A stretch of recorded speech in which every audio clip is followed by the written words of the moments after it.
दोस्तों, ये मैं विजय भूषण आईपीएस दास्तान का 54वां एपिसोड युंग फ्रॉय स्विट्ज़रलैंड से प्रस्तुत कर रहा हूँ आपके समक्ष। आप देख रहे होंगे चारों तरफ बर्फ़ ही बर्फ़, इतना सुंदर नज़ारा, इतना खूबसूरत जगह। और यहाँ पर आके मैं आपसे रूबरू हो रहा हूँ, मुझे बहुत ही खुशी हो रही है। और मैं यहाँ पर कोई ऐसी दास्तान नहीं सुनाऊँगा जिसमें कि मुठभेड़ हो गई हो, एनकाउंटर हुआ हो, जिसमें बदमाश मारे गए हों या डकैती पड़ी हो, उसका खुलासा हुआ हो। मैं यहाँ पर एक ऐसी स्टोरी आपको सुनाऊंगा जो प्यार से संबंधित थी और उसमें जो पुलिस ने मेरे अधीनस्थ काम किया वो यादगार है। ये बात तब की है जब एक पिक्चर डर आई थी, जिसमें कि जो शाहरुख खान विलन बना था और वो उस पिक्चर की हीरोइन थी जूही चावला, उसको डराता था। इसी तरीके से लखनऊ स्थित एक घर में, जो कि एक इंडस्ट्रियलिस्ट थे, बहुत बड़ा उनका कारोबार था, उसमें उनकी जो पत्नी थी उनको फ़ोन आता था और वो कहता था कि मैं तुम्हें अपना बनाना चाहता हूँ, कह के फ़ोन काट देता था। और जो है फ़ोन कभी रात में बजता, कभी दिन में, और कब वो फ़ोन हमेशा डिफरेंट पीसीओ से होते थे। इसलिए जब उन्होंने मुझे इत्तला करी, मैं उस समय स्पेशल टास्क फोर्स में था, तो सारे पीसीओस को तो आइडेंटिफाई कर लिया गया, लेकिन उस व्यक्ति को पकड़ पाने में हम सफल नहीं हो पा रहे थे। बहुत कोशिश करी।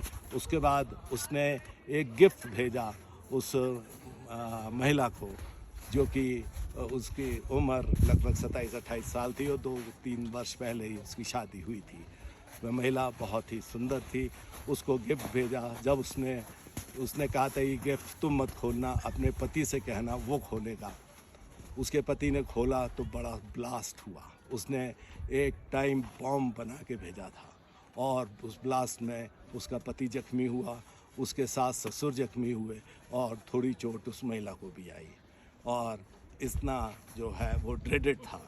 फिर जो मैं अपनी साथ डिप्टी एसपी थे शाहब रशीद खान, और एक डिप्टी एसपी उस समय अरविंद चतुर्वेदी थे, और साथ में सब इंस्पेक्टर थे अविनाश मिश्रा और 3 और अन्य लोग। हम लोग लगे और प्रयास में रहे कि कैसे गिरफ्तारी करें, क्योंकि ये दिन प्रतिदिन बड़ा ही जो संगीन मामला होता जा रहा था।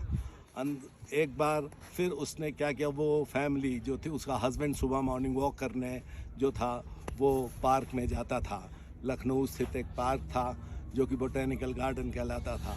उसने बम जो है वो गेट पे बांधा। जैसे ही सुबह आके उसने गेट खोला, बम ब्लास्ट कर गया। और वो घटना और पहले बम ब्लास्ट के घटना के अंतराल में 14-15 दिन का फ़र्क था। उसमें पुनः उसको छर्रे लगे और वो फिर जो है जख्मी हुआ, हॉस्पिटलाइज्ड हुआ, ठीक हुआ, आया। हम पूरी टीम जो है लगभग 1.25 महीने काम करते रहे और कभी पीसीओ रिपीट नहीं हुआ। वो फ़ोन करता था कि मैं तुमसे शादी करना चाहता हूँ, मैं तुम्हें अपना बनाना चाहता हूँ, मेरी बन जाओ, एक बार हाँ कह दो। और वो महिला से फिर मैंने कहा कि आप उससे जितना देर तक बात हो सकती है करिए, उसको अपने बातों में फंसाइए। आप भी कहिए कि मैं भी तुम्हारे बिना नहीं रह पा रही हूँ, और इस तरीके से किसी तरीके से आप उसको अपनी बातों में जो है मशरूफ़ करिए। उस महिला ने हमारी बात सुनी और एक पीसीओ से जब उसने कॉल किया तो उस महिला ने भी प्यार का इजहार किया और वो कॉल चलती रही और वो आदमी बोलता रहा।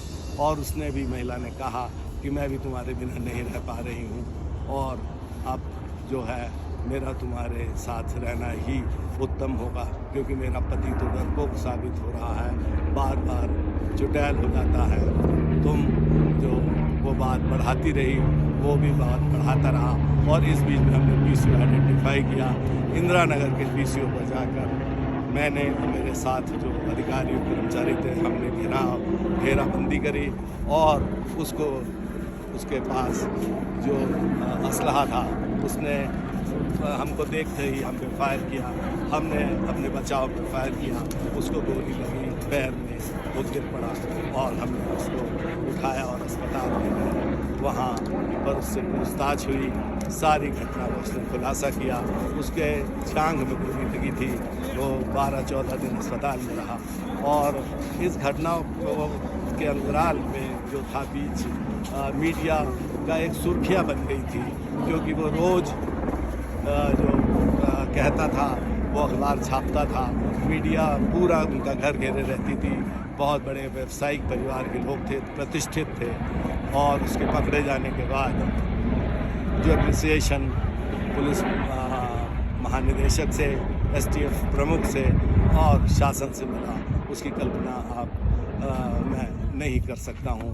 और उन्होंने उचित रूप से पुरस्कृत किया और हम सब लोगों को बुलाकर एक समारोह किया। तो दोस्तों, यह मैं स्विट्ज़रलैंड से आपको इसका प्रस्तुतिकरण कर रहा हूँ। यह वह जगह है जो कि एक सामान्य व्यक्ति ऊंचाई पर, इससे ऊंचाई पर जो है एक सामान्य व्यक्ति नहीं पहुंच सकता। चारों तरफ ग्लेशियर्स हैं, बर्फ़ से भरा हुआ है और सुंदरता में आप इमेजिन कर रहे होंगे, देख रहे होंगे कि कितना खूबसूरत ये देश है।